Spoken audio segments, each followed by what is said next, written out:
nimcaan hillaac ayaa waxa uu yidhi sheeko aqoonsigan mirqaanka ah waxa ay noogu dambaysay xilligii siilaanyee tolowma ina hebelkiibaa dib u soo celiyey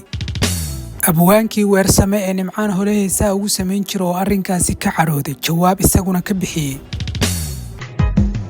bulshada Soomaalilaane bishaare ma ogtihiin baxsane calankeenayo warkeni la baahiye Soomaaliya barashiyo aqoonsi umabaane jeclaalkii bay ku biirtay beesha afrikiyo baahada carbeedooye dunida baalkanaaday haddaba intaynu muuqaalkan u gudagelin waxaan kaa codsanayaa daawadayaal in aad like saarto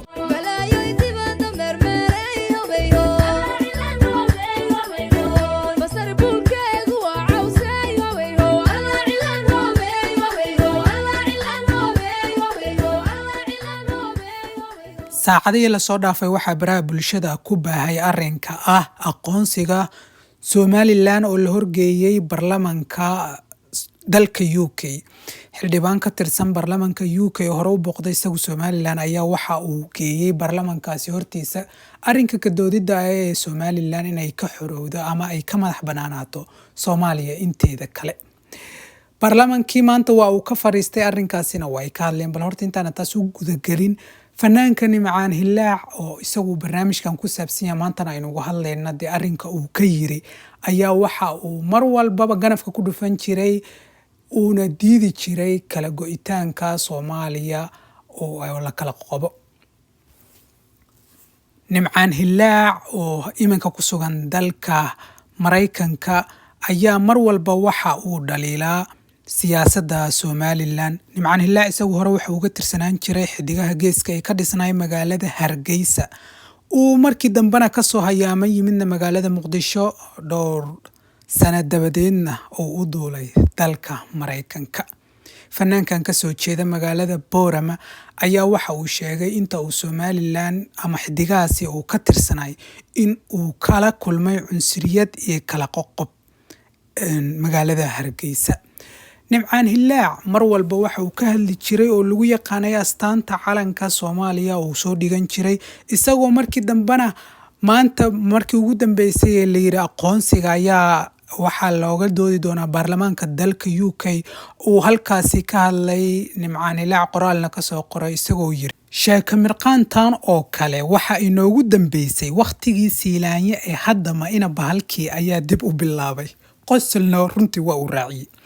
waxaanu ogeyn ayuu yiri siilaanye oo tagay dalka USA waa Mareykanka oo tii ka soo raacday ayaan la iska wareysan malaha waxbaa lagu dhigay miya ina rayaale oo ka horeeyayna isaga neecda yaraysa ayaaba la soo yiri buu yahay taagay oo nimcaan miyuu yaraystaa hadda wax waa qoray uu yira waa tahay ka kalena dad uu laayay ayaa loo haystay ayuu yiri intuu isagu islahaa wax ka soo hel lool uu yiri qosol ayuu halkaasi raaciyay haddaba kani iyo ku xigaba oo alle u sahalka ah iyo intiina yaryar ee isaga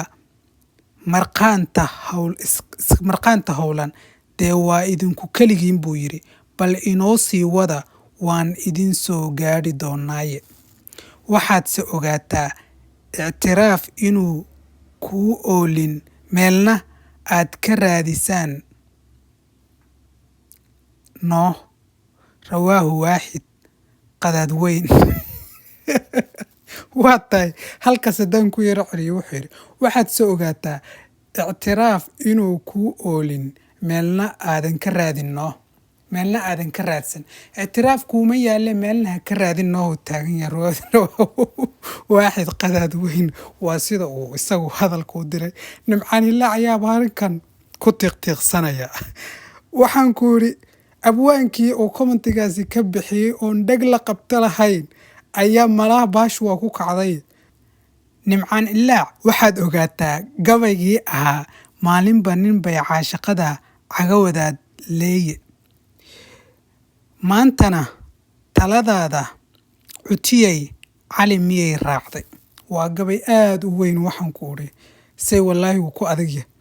shalay somalilan baad u haysaysay maantana soomaaliya la arkee berrina adiga oo kasakhistaan ama iiraan u haysay oo soomaaliya oo waxaan ku udhi weliba la kala goyno wuxuu u saaray kasakhistaan iyo maaragtay bershiya.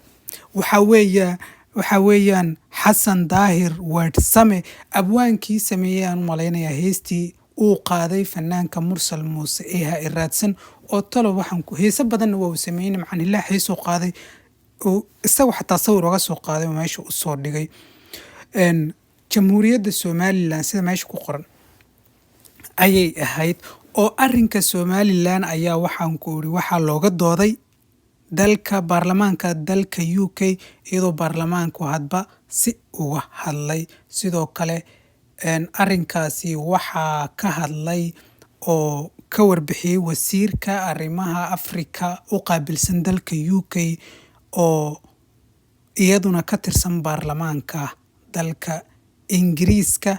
oo sheegtay arinka Somaliland iyo Soomaaliya in ay tahay ayagu dhexdooda in ay ka wada hadlaan. hadal ay ku soo qortay barteeda Twitterka oo ay sheegtay Somaliland iyo Soomaaliya arrinka dowladda dhexe federaalka iyo Somalilandba in iyagu inay ka wada hadlaan arrinkaasi ay tahay inaan u oolin dal kale sida ay sheegtay wasiiradaasi Fikay Fraudley oo u qaabilsan dalka UK arrimaha Afrika. baarlamaanka ayaa arrinkaasi baarlamaanka UK isagu waxa uu ka kooban yahay 620 mudane hase yeeshee dad dhameen 30 ayaa ka doodayay arrinkaasi sida ay shaashado ka soo muuqatay. Axmed Aarshe oo ka mid ah xidigaha geeska isaguna waxa uu yiri adduunyada waxa uu nabad xun markaad reer iyo qadiyad kala garan weydo. fanaan qaran baan ahay iyo